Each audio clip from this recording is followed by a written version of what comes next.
Welcome to the Deep Dive.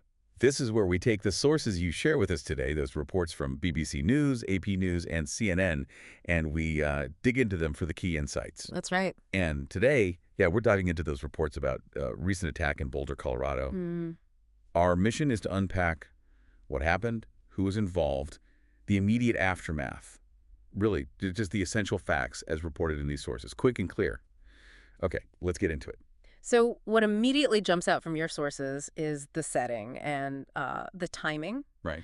They report it happened at an outdoor mall in Boulder. It was during a peaceful weekly event, a march called Run for Their Lives. Okay, and that march was supporting Israeli hostages in Gaza. Exactly. And this was Sunday afternoon, around 1:26 p.m. local time, specifically based on the reports you provided. Right, and the reports describe a really disturbing scene. Yeah.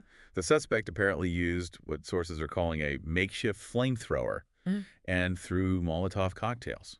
Yes, that's what's reported. And Molotov cocktails, just for clarity for you, are basically improvised firebombs. Got it. And witnesses, what did they see? Chaos, essentially. People running, screaming, others trying to, put out fires, help the injured.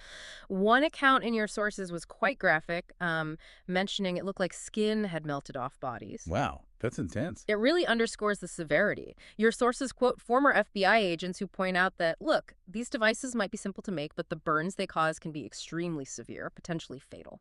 And the victims.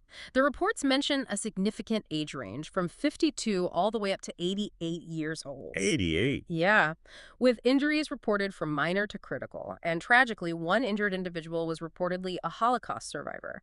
That detail adds a specific, painful layer noted in the coverage. Definitely. The reports also talk about the suspect being caught quickly. Yes, swift apprehension.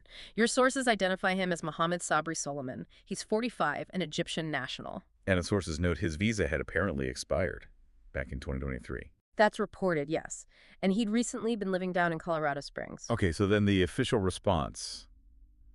How are authorities framing this, according to the reports? Well, this is where the sources align quite clearly. They report the FBI is investigating it as a, quote, suspected act of terrorism or a targeted act of violence. Terrorism, okay. Specifically, it's been classified as ideologically motivated violence. Now, that classification, as implied by the reports, is significant. It suggests authorities believe the attack was driven by a particular ideology or set of beliefs. And there's evidence for that in the sources. Well, multiple sources you provided state that witnesses heard Solomon shout, "Free Palestine," during the attack. Authorities, according to these reports, are fairly confident he acted alone. Meaning no wider group involved, as far as they know now. Right. The checks are reportedly ongoing. They haven't found evidence linking him to anyone else yet. Okay, and the immediate aftermath. Lots of police activity. A very rapid response, yeah. Local police, FBI, quickly on scene, clearing the area, searching for any more devices, securing everything. The reports even mentioned the nearby Boulder County courthouse was closed because of it all.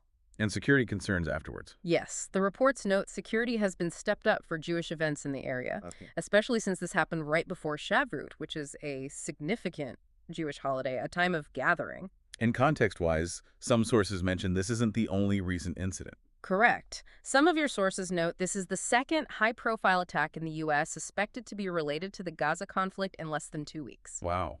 What was the other one? A fatal shooting in Washington, D.C. The suspect there also reportedly yelled, "Free Palestine." Okay. And the reactions from officials, community leaders, what are the sources saying? A real range, as you'd expect. The mayor of Boulder is quoted calling it an appalling attack. The Colorado governor, a heinous act of terror. Strong words. Very. Yeah. Israel's foreign minister went further, labeling it an anti-Semitic terror attack targeting Jews. So different framings there. Exactly. And Jewish organizations like the ADL, the Anti-Defamation League, condemned it too. They framed it as part of a, quote, rising tide of hate, demanding action against anti-Semitism, and linking it to extremist rhetoric.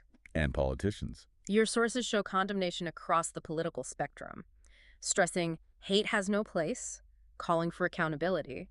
The Justice Department also called it a needless act of violence. It's interesting, like you said, how these different statements reported in the sources frame the incident. Varying degrees of specificity about, the motivation and the target. Precisely. So wrapping this up, what does it all mean?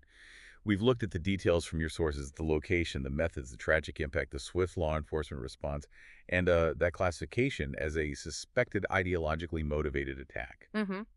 And we've also seen that spectrum of reactions reported from officials, from community leaders. And it's really crucial we emphasize again, we're just relaying the information from the sources you provided, BBC, AP, CNN, trying to help you get informed quickly without feeling, overwhelmed. Absolutely. The sources present these facts, these different perspectives on motive and context. Our aim here is just to convey what's in that material. Right. We're not endorsing any specific viewpoint ourselves. Purely reporting on the reports. Yeah. And this really raises an important question for you, the listener, to consider building on what we've covered from these sources. Okay. How do events like this one, and importantly, the different ways they get reported by various news outlets like the ones you share today, how does that contribute to the broader public understanding, the discussion around ongoing tensions, and how communities respond? That's a great question. Something to definitely ponder based on this deep dive into your sources.